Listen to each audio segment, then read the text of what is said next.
to Sound Off. I'm Matt Pinfield. Today's guest is a young Canadian singer who's one of the biggest stars in pop music today. Her debut album, Let Go, sold over 15 million copies. She's back with her third album, The Best Damn Thing. Sound Off welcomes Avril Lavigne. Avril, welcome to Sound Off. Thank you. Really a pleasure to have you here. Avril, we're going to start talking about everything from the beginning of your career and with you and starting out. Now, you're from Ontario. It's Yes. Belleville. Is that where it is originally? Half an hour from Belleville, it's Napanee. Yeah. Napanee is basically 2.5 hours east of Toronto. It's between Toronto and Ottawa. Yeah. Really small town, 5,000 people. It's amazing. Yeah. You always hear about these small towns in Canada. It's such great talent comes out of these towns, like full bands, and then yourself and those people that come from it. There's a lot of music. There's a lot of great musical people up there. Yeah, it's pretty crazy too. Being from a small town and kind of making it big all on my own without having like my parents having hookups. It's like I did it on my own. So I it think feels that's good. cool. I think it's cool. Yeah, no nepotism there. You did that stuff on your own Yeah. completely. Now, your dad was born in France, actually. Yeah, actually, but I don't think he's ever been back. Oh, right, yeah. I'll have to take him there one day. He's French. My mom's not, Yeah. but he can actually speak French.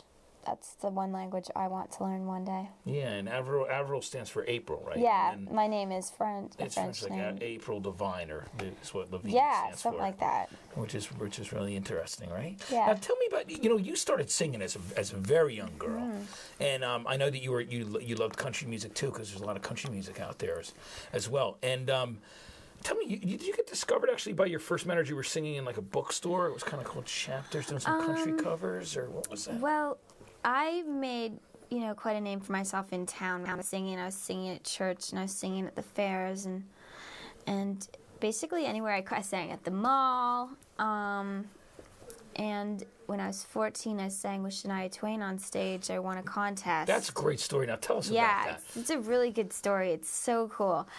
Basically, my dad heard on the radio that they were doing a contest to win, to sing with Shania. So I submitted a tape of me singing one of her songs, and I was 14, and they picked me. So I went to Ottawa to the Corral Center, which is a big concert hall. massive. Like I think when it's sold out, it's about 20,000 people.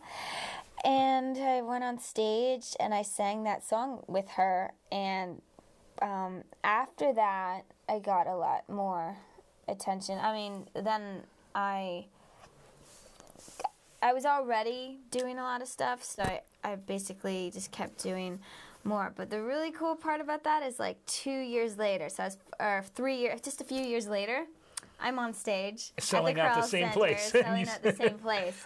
And I was like, oh my gosh. At 17, which is incredible. It's such a great story. Yeah, right? so it's every time I play the Corral Center, which I always do when I'm on my Canadian tour, it's really cool for me. Do you ever think about doing a Shania song just since you're there that day and bringing it back, or no? Probably not. You got your own tunes now. So there was another guy. Was this guy's name Steve Med or something? There's a guy whose records you sang on, or did some backing vocals. Was that what was? Here's a guy in Napanee who was like, I think putting on some events, music by the river, they called it. Like a folk thing? And he did like a record and wrote me a song to sing on his record, so I sang on that.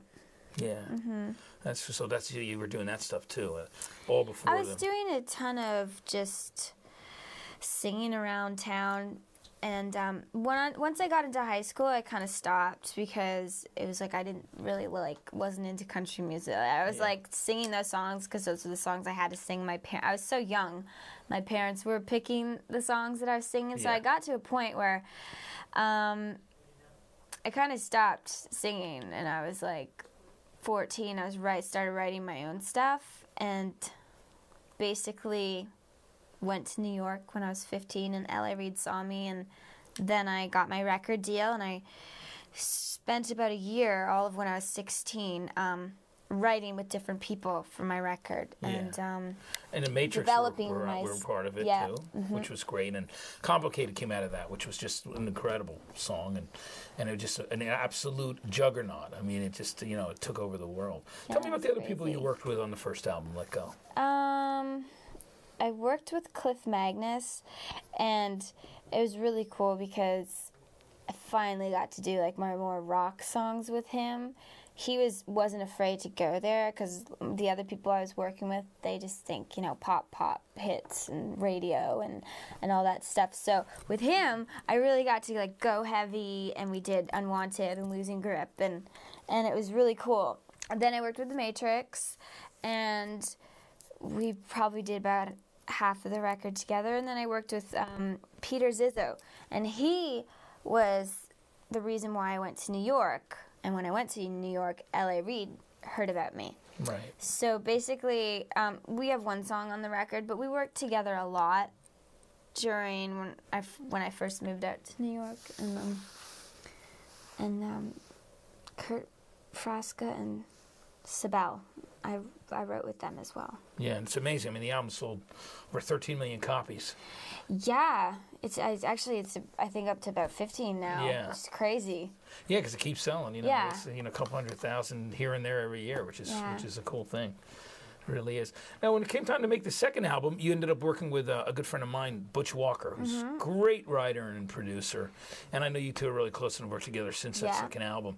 Tell me about your relationship with Butch and what it's like to work with Butch in the studio. He's one of my good friends now, and I first met him on my 18th birthday. We were in the studio, and I wasn't making my record. My Let Go was already out, and I had some downtime, and I had some new songs, so I had him produce Don't Tell Me and Freak Out and a couple other ones. And basically, when I went to make my second record, we worked on those songs, and we wrote My Happy Ending together. Right. And that was like my big hit off my last record. And then I asked him to come out and tour with me and open for me. And he went to Japan with you? He went everywhere with you, Yeah. which I think was very cool. Take him all over the place. And then I finished my tour, and I just said, okay, I don't know who I'm going to work with on this record, but I want to start off working with you. And I sat down and I told him what I was going for, which was just I want to make a really fun record, really upbeat. And so we wrote The Best Damn Thing together. Which is the title track of your new album. Yeah. Right. And I have a song called The Best Damn Thing, so it was really fun. And we wrote When You're Gone together, which is probably going to be my second single. Right. And a couple others. And, yeah, he's great. Yeah, Butch is amazing. He's got a great knack, not only for production, but for songwriting. And it's like cool working with him because he wasn't just, a producer or just someone who works. He's like actually... He's an artist, Yeah. So it was really cool to work with him. Yeah, I mean, he's produced a lot of bands lately. I mean, he did The Academy is his new one, and did Midtown back then, a bunch of other bands. But he's great, and he's a good guy.